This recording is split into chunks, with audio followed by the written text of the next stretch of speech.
Most people don't think twice about carrying home and auto insurance, and sometimes they do so only because their mortgage company or the state requires them to. They get the minimum as they think it's the cheapest.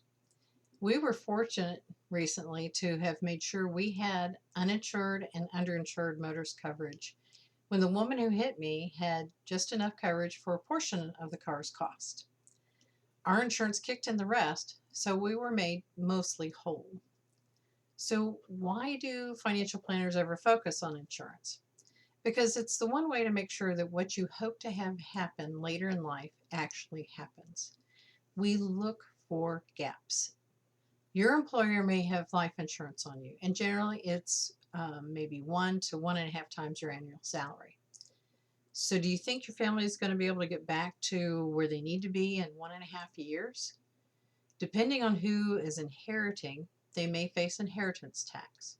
Not on life insurance, but on your home or property or savings. And maybe it's not the federal. However, here in Pennsylvania, there is inheritance tax to siblings or line descendants with no amount accepted. When my mom passed, my brother and I had a PA tax bill in 2 weeks. You can take up to 9 months to pay it, yet if you have to sell a business or a property and maybe it's not such a good market at that time, that could be a burden on your family. Another insurance to consider is disability insurance. I once talked with an engineer who wasn't interested in the lease. He said, I sit at a desk. I'd have to be almost dead to not be able to do my work. Well, here's the thing. The majority of disability claims don't come from an accident impacting mobility. The highest rate of claims are due to musculoskeletal system and connective problems, arthritis or back pain.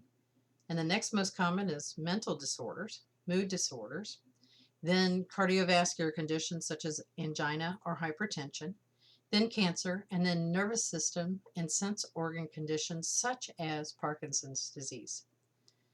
Those things make the top 5 reasons. No car crashes or falls. So next week, I'll go into short-term and long-term disability, how each one pays, and why you might consider them. We'll see you next week. Any questions? Connect with me via the button below. And thanks.